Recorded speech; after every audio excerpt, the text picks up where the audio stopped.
प्यारे बच्चों नमस्कार। विजय शक्ति में आप सभी का स्वागत है। पिछले वीडियो में मैं आप लोगों को प्रेजेंट इंडेफिनिट का चारों पार्ट, प्रेजेंट कंटीन्यूअस का चारों पार्ट, उसके साथ साथ प्रेजेंट इंडेफिनिट और प्रेजेंट कंटीन्यूअस में जो आप लोग छोटी छोटी गलती किया था उसका समाधान किया था। अब प्रेजेंट इंडेफिनिट इस तरह से और प्रेजेंट कंटीन्यूअस ख़त्म कर दिया हूँ। तो आप लोग ये बताइए कि जो मैं आप लोगों को वीडियो के माध्यम से पढ़ा रहा हूँ, इस पे आप लोग भी कुछ पढ़ते हैं, लिखते हैं, रिवीजन करते हैं या अभ्यास करते हैं कि नहीं करते हैं। जब तक आप लोग अभ्यास नहीं करेंगे तब तक बहुत कुछ काम चलने वाला नहीं है।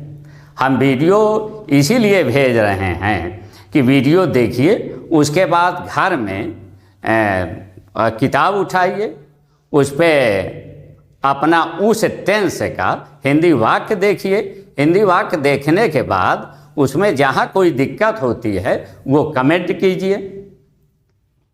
हमारा यही आपसे आपके लिए सुझाव है। बाकी आज हम उसके आगे पढ़ाना चाहते हैं प्रेजेंट परफेक्ट टेंस। क्योंकि इंडेफिनिट हुआ, कंटीन्यूअस हुआ, अब प्रेजेंट का जो तीसरा भाग है present perfect tense.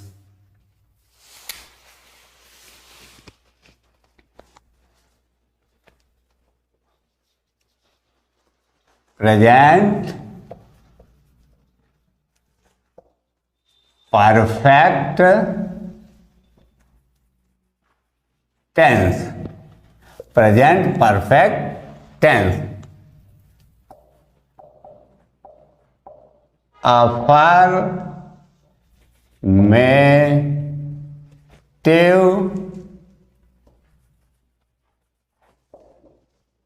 Sentence. Present perfect tense का अफर्मेटिव सेंटेंस ये है। प्रेजेंट परफेक्ट टेंस का affirmative sentence. Present perfect tense की सहायक क्रिया है हैज और हैव, HAVE। ये प्रेजेंट परफेक्ट टेंस की सहायक क्रिया है। अब जैसे मैं इंडेफिनिट में बताया, कंटीन्यूअस में बताया, उसी तरह से प्रेजेंट परफेक्ट टेंस में भी बताने जा रहा हूँ कि सबसे पहले हिंदी वाक्य को पहचानना है। जो भी हिंदी वाक्य मिलेगा उसे हमें पहचानना है कि ये किस टेंस में है। तो चूँकि शुरू में भी बताया था कि सारे टेंसों की पहचान अलग अलग है और सब का अनुवाद बनाने का नियम अलग अलग है। तो उसी तरह से प्रेजेंट परफेक्ट टेंस की पहचान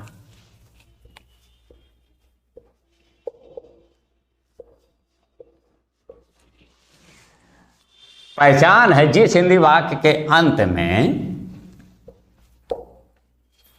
चुका है, चुकी है, चुके हैं, चुका हूँ,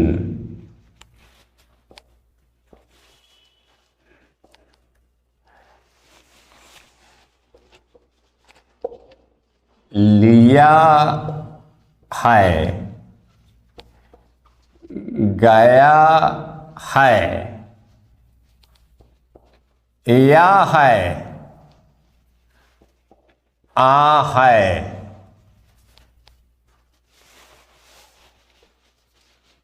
ई है, ए है।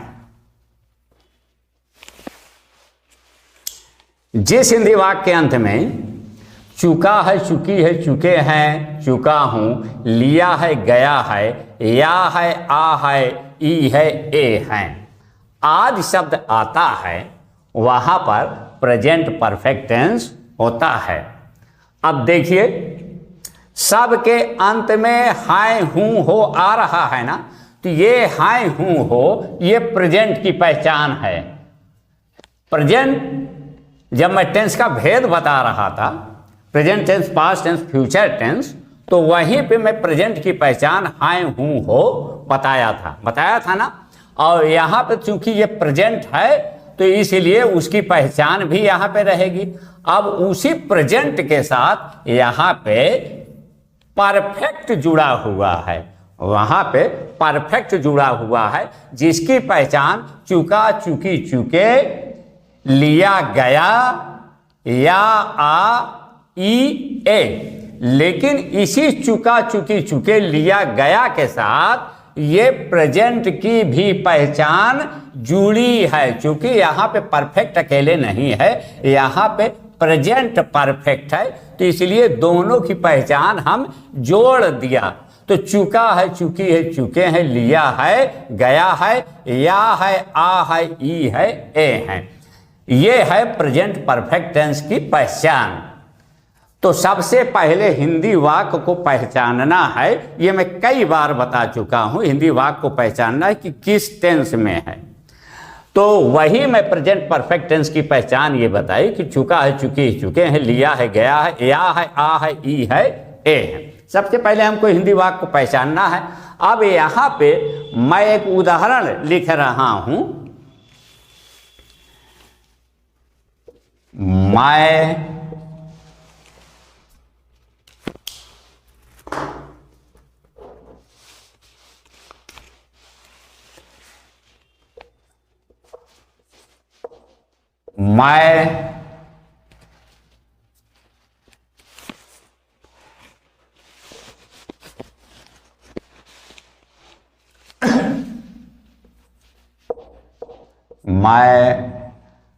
अपना काम कर चुका हूं। मैं अपना काम कर चुका हूं। ये तुम्हें एक हिंदी वाक्य मिला, और इसी हिंदी वाक्य को अब पहचानना है कि ये किस टेंस में है।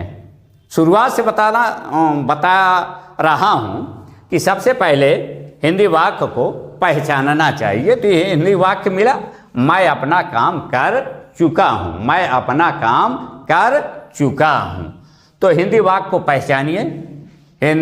हिंदी वाक्य के अंत में क्या आ रहा है, ये देखिए, चुका हूं आ रहा है। हिंदी वाक्य के अंत में चुका हूं आ रहा है, और चुका हूं पहचान किसकी है, प्रेजेंट परफेक्ट टेंस की। ये यहाँ पे चुका हूं शब्द मैं लिखा हूं, तो चुका हूं यहाँ पे भी हिंदी वाक्य के अंत में आ रहा है, और चुका हूं जो मैं पहचान प्रेजेंट परफेक्ट टेंस की बताया है, ये इसमें चुका हूं आ रहा है। तो इसका मतलब जो पहचान लिखाया है मैंने, उस पहचान के मुताबिक इस हिंदी वाक्य में वो पहचान मिल रही है। जब अब हिंदी वाक्य को हम पहचान लिए, तो अब हमको ये देखना है कि इस टेंस का अनुवाद बनाने का नियम क्या है। तो इस टेंस का, अब प्रेजेंट परफेक्ट टेंस का अनुवाद बनाने का नियम ये है। देखिए, कर्ता धन हैज या हैव। कर्ता धन हैज या हैव। इसके पहले वाले में हम सहायक क्रिया के लिए हम कामा लगाते जाते थे, और लेकिन मैं बोलता था कि ये या ये बोलता था। तो इसीलिए आबलिक यहाँ पे इसलिए कर दिया कि आप लोग कंफ्यूज ना होइए, हैज या हैव।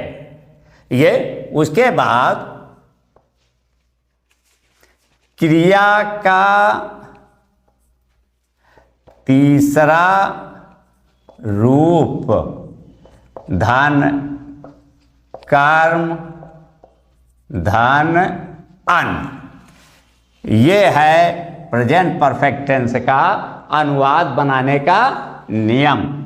सबसे पहले हम हिंदी वाक्य को पहचाने। हिंदी वाक्य को पहचानने के बाद अब हमको ये देखना है कि इसका अनुवाद बनाने का नियम क्या है। तो ये पहचान के बाद ये है इसका अनुवाद बनाने का नियम। और अनुवाद बनाने के नियम में सबसे पहले कर्ता लिखना है, उसके बाद है या हैव लिखना है, उसके बाद क्रिया का तीसरा रूप लिखना है, उसके बाद कर्म लिखना है, उसके बाद अन्न लिखना है। तो अब हैज कहाँ लगेगा, हैव कहाँ लगेगा, वो हम आप लोगों को बता दें। जहां पर कर्ता ही, सी, इट या एक वचन अन्य पुरुष हो, वहां पे हम हैज का प्रयोग करेंगे। जहां पे कर्ता ही हो, सी हो, इट हो या एक वचन अन्य पुरुष हो, ही, सी, इट, ये तो साफ है। एक वचन अन्य पुरुष की बात मैं इंडेफिनिट टेंस से बताते आ रहा हूं कि जहां पे कर्ता ही हो, सी हो, इट हो या एक वचन अन्य पुरुष हो। एक वचन अन्य पुरुष का मतलब कि दुनिया की वो सारी चीजें आई और यू को छोड़कर जो गिनने में एक हैं वो सब अन्य पुरुष ही है। न मैं हूँ आई और न तुम हो यू, इसको छोड़कर जितनी भी दुनिया में चीज बनी है वो गिनने में एक है, वो सब एक वचन अन्य पुरुष हैं। तो जहाँ पे कर्ता ही होगा, सी होगा, इट होगा या एक वचन अन्य पुरुष होगा, उसके साथ हम ये सहायक क्रिया हैज का प्रयोग करेंगे। सहायक क्रिया चूंकि मैं पहले ही यहाँ पे बता चुका हूँ, वहाँ पे सहायक क्रिया हैज का प्रयोग करेंगे। अब आगे देख लीजिए, हैव, जहाँ पे कर्ता आई, यू, वी, दे तथा बहु वचन हो, वहां पे सहायक क्रिया हैव का प्रयोग करेंगे, HAVE। ये देख लीजिए, इसमें से दो में से एक याद कर लीजिए, दोनों याद कर लीजिए, अधिक अच्छा है। और नहीं तो एक तो याद ही कर सकते हो, चाहे ही, सी, इट तथा एक वचन अन्य पुरुष के साथ हैज, बाकी सबके साथ हम हैव लगाएंगे। या तो यूं याद कर लीजिए कि जहां पे कर्ता आई, यू, वी, दे तथा बहुवचन हो, उनके साथ हैव लगाएंगे। चाहे इसको याद कर लीजिए, चाहे इसको याद कर लीजिए, चाहे दोनों को याद कर लीजिए। तो सबसे पहले नंबर पे हमको कर्ता लिखना है, उसके बाद हैज या हैव, ये हैज ऑब्लिक हाँ हैव हमने कर दिया। उसके बाद क्रिया का तीसरा रूप देखिए। अब यहाँ पे आप लोग समझ लीजिए, इंडेफिनिट में क्रिया के पहले रूप से काम चला, कॉन्टिन्यूअस में क्रिया के पहले रूप से काम चला। वो अपनी जगह है कि उसमें हम ING जोड़े कॉन्टिन्यूअस में, और इंडेफिनिट में यस या ES जोड़े, लेकिन मूल रूप से दोनों जगह क्रिया के पहले रूप की ही जरूरत पड़ी। लेकिन यहाँ पे प्रेजेंट परफेक्ट टेंस में यहाँ पे क्रिया का तीसरा रूप लिखा है, वही क्रिया जो हिंदी वाक्य के अंत में रहती है। अब तुम्हें यहाँ पर एक मेहनत और करना पड़ेगा कि किताब खरीदिए, ग्रामर की किताब घर पे हो, उससे क्रिया का तीसरा रूप याद कर डालिए। और क्रिया का तीसरा रूप नहीं याद किया जाता, जो कुछ याद किया जाता है पहला, दूसरा, तीसरा, जो याद करने का तरीका है पहला, दूसरा, तीसरा याद किया जाता है। क्योंकि केवल तीसरा याद ही नहीं कोई कर सकता, वो दिमाग में जाएगा ही नहीं, और ना पहला और तीसरा याद किया जा सकता है। उसका जो नियम है, तरीका है याद करने का, first form, second form, third form याद। चूँकि जब हम पास्ट टेंस में चलेंगे, पास्ट इंडेफिनिट जो जिसका पहला वो है पार्ट है, वहाँ पे सेकंड रूप की ज़रूरत पड़ेगी। और जो तरीका है फर्स्ट रूप, सेकंड रूप, थर्ड रूप, तो जब यहाँ याद रहेगा तो वहाँ सेकंड रूप का भी हम काम करेंगे। तो इसलिए क्रिया का तीसरा रूप, अब वो फर्स्ट रूप, सेकंड रूप, थर्ड रूप क्या है, इस पे मैं यहाँ पे 2-3 शब्दों को लिख देता हूँ, 2-3 शब्दों को लिख देता हूँ। जैसे ये गो है, ये फर्स्ट रूप है, सेकंड इसका है वेंट, और थर्ड इसका है गान। गो, वेंट, गान, ये फर्स्ट रूप है, ये सेकंड रूप है, ये थर्ड रूप है, और इसी थर्ड रूप की जरूरत यहाँ पे है। अब इसको यूँ समझ लीजिए, गो गान याद नहीं किया जा सकता कि अभी तक हम पहला रूप लगाते थे, अब तीसरे रूप की ज़रूरत हो गई तो गो गान हम लिखेंगे, ये याद करेंगे, ऐसे याद होगा भी नहीं। तुम्हें याद करना है तीनों, गो, वेंट, गान, गो, वेंट, गान।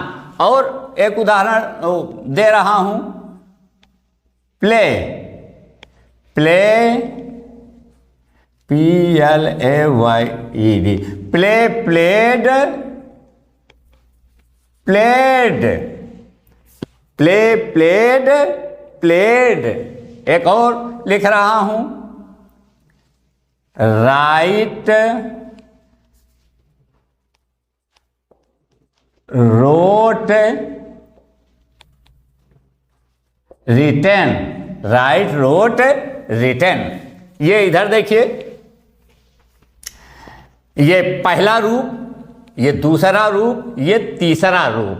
अब हमें प्रेजेंट परफेक्ट टेंस में तीसरे रूप की जरूरत पड़ेगी, और चूंकि आने वाले हर परफेक्ट टेंस में तीसरे रूप की जरूरत पड़ेगी, चाहे वो प्रेजेंट का परफेक्ट हो, चाहे पास्ट का परफेक्ट हो, चाहे फ्यूचर का परफेक्ट हो। तो हम यहीं पे थोड़ा सा मेहनत कर लें, क्योंकि बार बार इसकी जरूरत पड़ेगी, और आने वाले पास्ट में सेकंड रूप की जरूरत पड़ेगी। तो यहाँ पे इस तरह से go, went, gone, play, played, played, write, wrote, written, इस तरह से याद किया जाता है। और याद करने का काम ये आप सबका है, बताना हमारा काम है। एक शब्द और देख लीजिए, रीड, रीड माने होता है पढ़ना, रीड, इधर देख लीजिए, read, red, red, read, red, red, read में भी READ, रेड में भी READ, और तीसरे फॉर्म में ही READ। रीड में तीनों फॉर्म में स्पेलिंग तीनों की एक होती है, लेकिन पढ़ा जाता है रेड, रेड। जैसे हम यहाँ पर कोई उदाहरण हम लिख दें, यदि पढ़ने वाला कोई उदाहरण लिख दें, और इस थर्ड फॉर्म, चूंकि प्रेजेंट परफेक्ट टेंस का है, थर्ड फॉर्म लगाना है, और थर्ड फॉर्म में देखिए स्पेलिंग तो एक ही है। अगर इस थर्ड फॉर्म में तुमसे कोई पूछ लिया और रेड ना पढ़ के अगर रीड बता दिया, तो वो समझे, वो बता देगा कि गलत है, वो बता देगा कि गलत है। वहाँ पे तुमको रीड का थर्ड फॉर्म ही बताना पड़ेगा, रेड। स्पेलिंग तीनों की एक है, लेकिन बोलने में उसको रेड पढ़ा जाता है। रीड तुमसे कोई पूछता है और तुम बता दिया कि प्रेजेंट परफेक्ट टेंस में कोई भी उदाहरण मान के ले लीजिए कि मैं अपना पाठ याद कर चुका हूँ, मैं अपना पाठ पढ़ चुका हूँ, आ गया, तो आई हैव रेड, अगर आई हैव रेड बोल दिया तब तो ठीक है। आई हैव रीड बोल दिया तो वो गलत, चूंकि रेड और रीड की स्पेलिंग दोनों की एक है, लेकिन वहाँ पे बोलना हमको रेड ही है। नहीं तो रीड बोले तो वो पूछने वाला समझ लेगा कि नहीं, इसको टेंस का ज्ञान नहीं है, जबकि लिखने में वो सही है, लेकिन टेंस का ज्ञान उसको नहीं है। तो इस तरह से तुम्हें first form, second form, third form ये याद करना है। जब तक याद नहीं करोगे तब तक काम नहीं चलेगा। ये मैं एक उदाहरण स्वरूप बता दिया हूँ। तो सबसे पहले हमको कर्ता लिखना है, फिर हैज या हैब लिखना है, कहाँ पे हैज लगाना है, कहाँ हैब लगाना है, ये बता दिया। क्रिया का तीसरा रूप लिखना है, ये क्रिया में हमने लिख भी दिया है। उसके बाद कर्म लिखना है, उसके बाद अन्य लिखना है। अब कर्ता क्रिया कर्म हमको वैसे ही ढूंढना है जैसे हम इंडेफिनिट टेंस में आप लोगों को बताए थे। जैसा हम इंडेफिनिट टेंस में बताए थे कि कर्ता कैसे ढूंढेंगे। सबसे पहले क्रिया को ढूंढेंगे, उसके बाद उसी में क्रिया में हम कौन का प्रश्न कर देंगे, उसके बाद फिर कर्म कैसे ढूंढेंगे, उसी क्रिया में क्या या कहाँ का प्रश्न कर देंगे, कर्म मिल जाएगा। लेकिन पहचान से कोई मतलब नहीं, शुरू से मैं बता रहा हूँ आखिरी तक वही बताऊंगा कि क्रिया पहचान नहीं होती, पहचान से कोई मतलब नहीं। पहचान के ठीक पहले वाला जो शब्द होगा वो होगी क्रिया। जिस क्रिया से हमें पूछना है कि तुम्हारा कर्ता कौन है, तुम्हारा कर्म क्या है या तुम्हारा कर्म कहाँ है। अब उसी पर मैं यहाँ पे एक उदाहरण लिख चुका हूँ कि मैं अपना काम कर चुका हूँ। देखिए चुका हूँ आया हिंदी वाक्य में, और चुका हूँ ये इसकी पहचान भी है, चुका हूँ इसकी पहचान भी है। और जब हम पहचान लिए तो अब अनुवाद करना आसान भी है, पहचान भी गए और हमारे पास पहचान ये अनुवाद बनाने के नियम भी है। तो देखिए चुका हूँ ये पहचान है, इसके पहले क्या है, कर।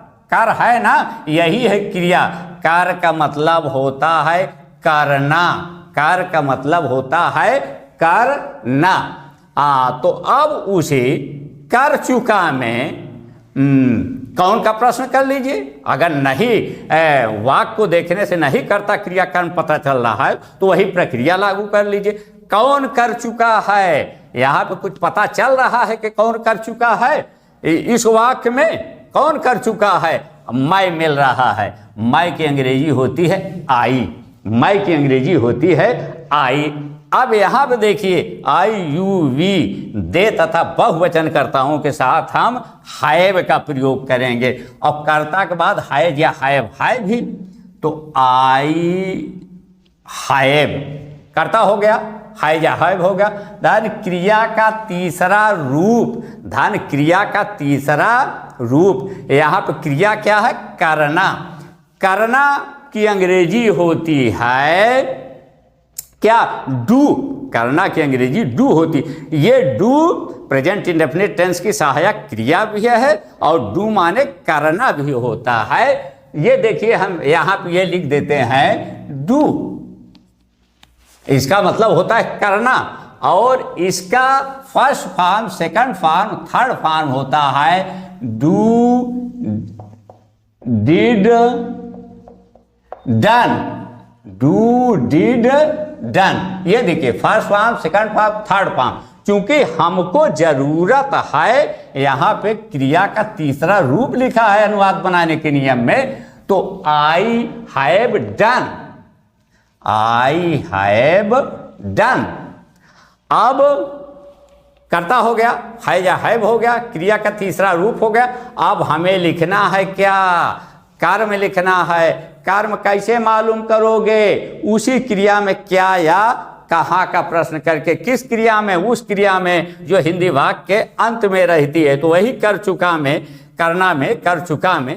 अब प्रश्न कीजिए क्या कर चुका है, क्या कर चुका है। कुछ लोग बताएंगे काम कर चुका है, कुछ लोग बताएंगे अपना काम कर चुका है। तो यहाँ पे देखिए काम तो है ही, लेकिन अपना काम है। यहाँ पे कर्ता कर्म क्या होगा, अपना काम। अब अपना की अंग्रेजी लिखना है, फिर काम की अंग्रेजी लिखना है। तो जब मैं इंडेफिनिट टेंस बता रहा था, कंटिन्यूअस टेंस बता रहा था, तो यहाँ पे मैं अपना की अंग्रेजी लिखा था, बार बार लिखने की जरूरत नहीं। अपना की अंग्रेजी में लिखा था कि किसके साथ क्या करता रहेगा, तो वहाँ पे किसका मतलब कौन सा शब्द अपना की अंग्रेजी होगी। तो यहाँ पे मैं आई के साथ देख लीजिएगा अपना वो चार्ट जो बनवाया था, आई के साथ मैं अपना की अंग्रेजी माई लिखा था, और काम की अंग्रेजी होती है work. I have done my work. देखिए कर्ता हो गया, है या हैव हो गया, क्रिया का तीसरा रूप हो गया, कर्म हो गया। इसमें कुछ है ही नहीं, कुछ अब बचा ही नहीं। सारे शब्दों का इसमें हम अनुवाद कर चुके हैं, सारे शब्दों का हम इसमें अनुवाद कर चुके हैं। और I have done my work ये हो गया। अब हम एक उदाहरण और लिख रहे हैं।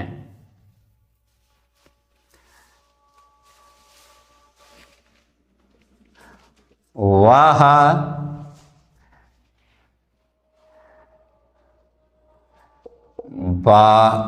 बाजार जा चुका है। वह बाजार जा चुका है। देखिए चुका है आया, इसकी पहचान हिंदी वाक्य के अंत में क्या है? चुका है आया, चुका है ये।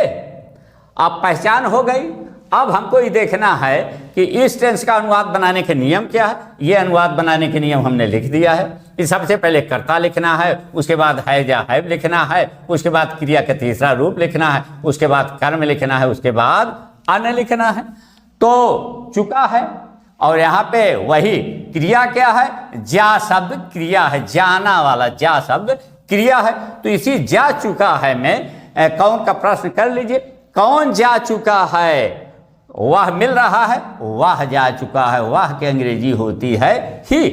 अब ही के साथ हैज या हैव ये यहाँ पे हम कर्ता लिखे हैं। ही, सी, इट या एक वचन अन्य पुरुष हो तो उसके साथ हम हैज लगाएंगे। ही हैज कर्ता हो गया, हैज या हैव हो गया। क्रिया का तीसरा रूप वही क्रिया हम जो ढूंढ चुके हैं, जा जाना वाली। और जाना की अंग्रेजी होती है गो। यहाँ पे ये लिखा हुआ है गो वेंट गान, गो वेंट गान। तीसरा रूप ये लिखना है गान। ही हैज गान, GONE, ही हैज गान। अब क्या जा चुका है? फिर वही लोग कुछ लोग बोलेंगे वह जा चुका है। वह का प्रयोग तो ऑलरेडी हम कर्ता में कर चुके हैं। तो इसलिए जब कर्ता में कर चुके हैं तो एक शब्द न दोनों नहीं हो सकता, न कर्म न कर्ता।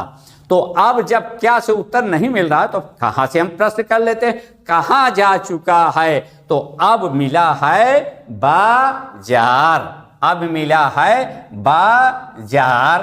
और बाजार की अंग्रेजी होती है मार्केट। तो जाने के अर्थ में स्थान के पहले टू का प्रयोग किया जाता है, टू मार्केट।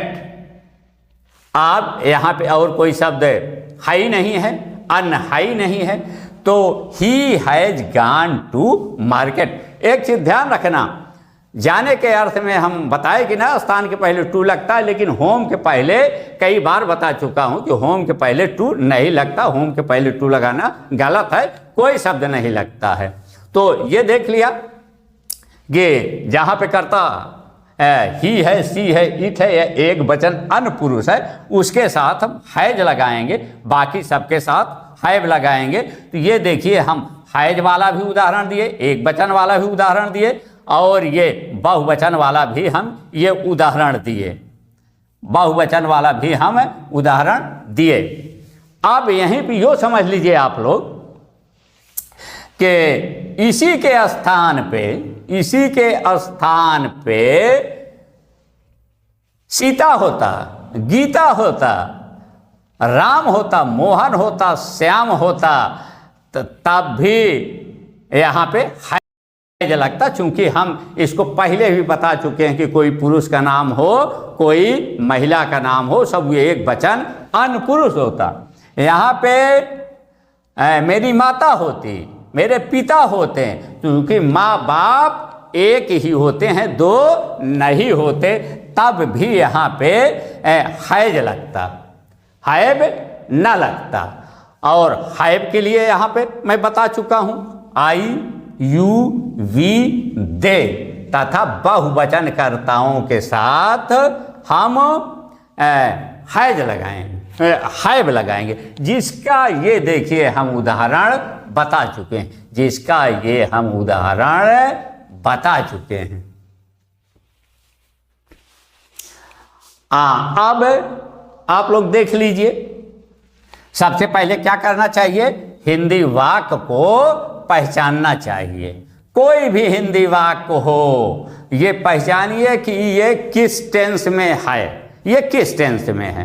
हिंदी वाक्य पहचानने के बाद ये देखिए कि उस टेंस का अनुवाद बनाने का नियम क्या है, और उस नियम में फिर देखिए कि पहले नंबर पे क्या लिखना है, दूसरे नंबर पे क्या लिखना है, तीसरे नंबर पे क्या लिखना है, चौथे नंबर पे क्या लिखना है, पांचवें नंबर पे क्या लिखना है। तो उसी क्रम से लिखते जाइए, और अनुवाद बनाने के नियम में जो जो शब्द हों, जो जो शब्द हों वही लिखना है। अपने से कोई शब्द नहीं लिखना है, अपने से कोई शब्द नहीं लिखना है। अपने से लिखने के चक्कर में पड़ोगे तो अनुवाद गलत कर दोगे। ठीक, अब इस पे मैं एक दो एग्जाम्पल और दे रहा हूं। जैसे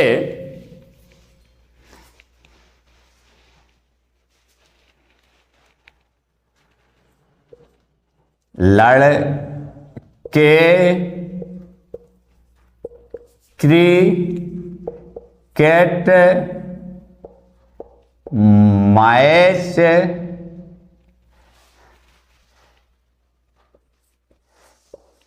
खेल चुके हैं। ये उदाहरण दिया। अब ये उदाहरण तुम लोग अपने आप कीजिए। कुछ दिमाग लग रहा है कि क्या करना चाहिए क्या नहीं करना चाहिए? अगर नहीं लग रहा है तो मैं फिर बता रहा हूं कि जो भी हिंदी वाक्य मिले, सबसे पहले उस हिंदी वाक्य को पहचानिए कि ये किस टेंस में है। बहुत पहले बताया हूं कि सारे टेंसों की पहचान अलग अलग है और सबका अनुवाद बनाने का नियम अलग अलग है। तो ये हिंदी वाक्य है, ये हिंदी वाक्य है। सबसे पहले हम पहचाने कि इस हिंदी वाक्य के अंत में क्या आ रहा है, क्योंकि पहचान हिंदी वाक्य के अंत में रहती है। तो इस हिंदी वाक्य के अंत में चुके हैं शब्द आया है ना। अब ये चुके हैं शब्द किस टेंस की है? ये चुके हैं शब्द, ये पहचान लिखी है, चुका है, चुकी है, चुके हैं ये लिखा है ना। तो इसका मतलब ये चुके हैं किसकी पहचान है? प्रेजेंट परफेक्ट टेंस की पहचान है। अब हमारे हिंदी वाक्य की पहचान हो गई। अब जब हमारे हिंदी वाक्य की पहचान हो गई तो आइए अब हम देखते हैं कि ये हिंदी वाक्य प्रेजेंट परफेक्ट टेंस है और प्रेजेंट परफेक्ट टेंस का अनुवाद बनाने का नियम क्या है। तो प्रेजेंट परफेक्ट टेंस का अनुवाद बनाने का नियम ये है, सबसे पहले कर्ता, तब है या है, तब क्रिया का तीसरा रूप, तब कर्म, तब अन। तो सबसे पहले क्या लिखना है? कर्ता लिखना है। कर्ता कैसे मालूम करोगे? क्रिया में कौन का प्रश्न करके। तो ये देखिए पहचान से ठीक पहले जो शब्द रहेगा, ये देखिए खेल है ना, पहचान से पहले यही है खेल, यही खेलना वाला खेल, यही खेलना वाला खेल, ये है क्रिया। तो अब इसी खेल चुके में कौन का प्रश्न कर दीजिए। कौन खेल चुके हैं? कुछ मिल रहा है इस वाक्य में? लड़के मिल रहे हैं। लड़के के अलावा और तो इसमें कोई तो नहीं खेल चुका है। लड़के खेल चुके हैं। तो लड़के की अंग्रेजी होती है दी बॉयज, दी बॉयज। बहुवचन है। लड़के खेल चुके हैं। मैच एक लड़के से नहीं होता, कई कई लड़के होते हैं मैच की टीम में। किसी भी खेल में कई कई बच्चे होते हैं। तो ये दी बॉयज। अब ये देखिए ये बहुवचन है, ये हम यहाँ पे लिखे हैं बहुवचन। बहुवचन, बहुवचन के साथ क्या हम लगाएंगे? हैव लगाएंगे। और कर्ता के बाद हैज या हैव लिखा है तो द बॉयज हैव कर्ता हो गया, हैज या हैव हो गया। उसके बाद क्रिया का तीसरा रूप, क्रिया का तीसरा रूप, क्रिया पहले ही हम ढूंढ चुके हैं, सबसे पहले ढूंढ चुके हैं, यही खेलना। खेलना की अंग्रेजी होती है प्ले। प्ले माने खेलना। इधर देखिए प्ले शब्द लिखा भी है, प्ले शब्द लिखा भी है। Play, played, played, play, played, played तीसरा रूप लगेगा क्योंकि परफेक्ट टेंस में है। तो the boys have played, PLAYED, the boys have played. अब कर्म ढूंढना है। क्या खेल चुके हैं? क्रिकेट मैच खेल चुके हैं, तो क्रिकेट मैच, CRICKET,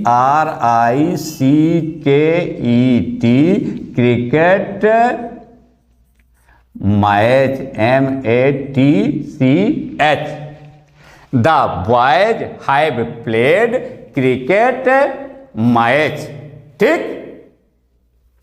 अब एक उदाहरण और बता रहे हैं, इस पर एक उदाहरण हम और बता रहे हैं।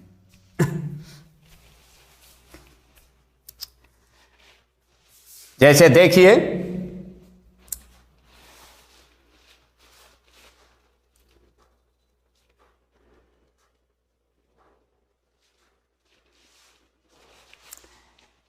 ये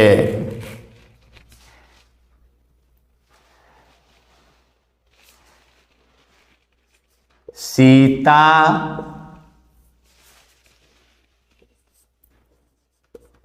खाना खा लिया है। सीता खाना खा लिया है। सीता खाना खा लिया है। सबसे पहले हिंदी वाक्य को पहचानेंगे। हिंदी वाक्य की पहचान हमेशा आखिरी में रहती है। यहाँ पे पहचान आखिरी में क्या है? लिया है। लिया है ना? यही लिया है। देखिए किस टेंस की पहचान है? लिया है। ये देखिए, लिया है, गया है, लिया है, पहचान है, लिया है, पहचान है। ठीक है ना? अब हम पहचान गए कि ये प्रेजेंट परफेक्ट टेंस की पहचान है, लिया है। अब जब पहचान हो गई तो आइए हम अनुवाद कर लेते हैं। अनुवाद बनाने के नियम, सबसे पहले हमें क्या लिखना है? कर्ता लिखना है।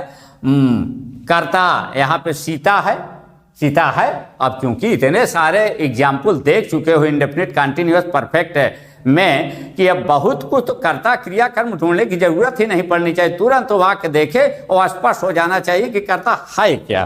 तो अब हम ये देखिए, सीता, चाहे उस तरह से भी देख लीजिए, ये क्रिया है। कौन खा लिया है? इसमें क्या मिल रहा है? सीता, SITA, सीता। हैज या हैव, ये देखिए जहाँ पे करता ही हो, सी हो, इट हो या एक वचन अन्य पुरुष हो, तो यहाँ पे सीता एक वचन अन्य पुरुष है। हम ये बताए थे कि कोई भी नाम होगा, चाहे महिला का नाम होगा चाहे पुरुष का नाम होगा, उसके साथ हैज लगेगा। ये हमने लगा दिया हैज, सीता हैज। अब खा लिया, वही खाना वाला, खाना वाला। तो इसका खाना की अंग्रेजी होती है ईट, लेकिन यहाँ पे लगाना क्या है? तीसरा रूप, ईट, एट, ईटन रूप चलता है। तो सीता हैज ईटन। क्या खा लिया है? खाना, फूड। क्या खा लिया है? Food, FOOD। Sita has eaten food. ये देख लीजिए। अब जहाँ पे किसी तरह का कोई संदेह हो, कन्फ्यूजन हो, वो आप लोग बताइए, स्पष्ट कीजिए कि यहाँ पे ये हमको कन्फ्यूजन हो रहा है। उसके बाद आप लोग घर पे देखिए, अभ्यास कीजिए। कन्फ्यूजन होता है, संदेह होता है, नहीं समझ में आता तो हमको आप कमेंट बॉक्स में लिखिए। लेकिन उसको लिखने से पहले मैं बार बार बता रहा हूँ कि कुछ बहुत सारी चीज़ें नहीं है। पहचान और अनुवाद बनाने का नियम केवल यही दो चीज़ है। पहचानिए और उसका देखिए अनुवाद बनाने का नियम है। अनुवाद बनाने के नियम में जो जो शब्द है जिस जिस क्रम से उसी क्रम से करते चले जाइए, कुछ नहीं है। क्योंकि अभी मैं बहुत छोटे छोटे एग्जाम्पल दे रहा हूँ, छोटे छोटे एग्जाम्पल दे रहा हूँ कि कहीं पे अन्न वाला अभी हम एग्जाम्पल दिए भी नहीं कि कहीं पे कुछ कन्फ्यूजन हो जाए। ये क्योंकि तुम्हारे सबके दिमाग में चला जाए छोटी छोटी बात, तब फिर हम थोड़ा सा बड़ा एग्जाम्पल भी देंगे, ठीक ना। और अंत में सब खत्म होने के बाद जैसे इंटरमीडिएट की बोर्ड परीक्षा में एक पीस आती है करने के लिए, कहानी टाइप आती है 10 वाक्य 5-7 वाक्य की, उस तरह से भी हम पीस देकर आप लोगों को समझाएंगे। पहले कुल मिला के ये ख़त्म हो जाए जो तुम्हारा 48 तरीके का वाक्य है, तब हम उस पर भी अभ्यास कराएंगे जैसे कि बोर्ड परीक्षा में आता है। लेकिन उस पीस को करने के लिए, उस कहानी को करने के लिए हमको इस सारे टेंसों का ज्ञान होना जरूरी है। जब तक ये सारे टेंसों का ज्ञान नहीं होगा तब तक वो आएगी ही नहीं, ठीक। इस तरह से कहीं कंफ्यूजन होगा पूछ लीजिएगा।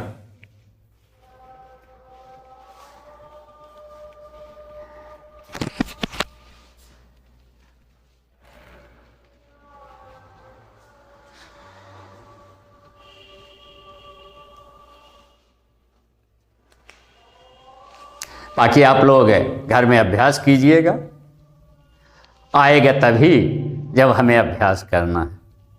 हम अभ्यास नहीं करेंगे नहीं आएगा। कितना भी हम अच्छा वीडियो बनाएं, वीडियो बनाने का मतलब तभी निकलेगा, हमारे पढ़ाने का मतलब तभी निकलेगा जब अभ्यास करो। जब अभ्यास करोगे तभी तुम्हें पता चलेगा कि हमें आ रहा है कि नहीं आ रहा है। जब किताब खोलोगे तो उसमें तरह तरह का उदाहरण मिलेगा, लेकिन अभी आप उदाहरण छोटे छोटे उदाहरण ही लेकर चलिए ताकि आपका कन्फ्यूजन दूर होता रहे।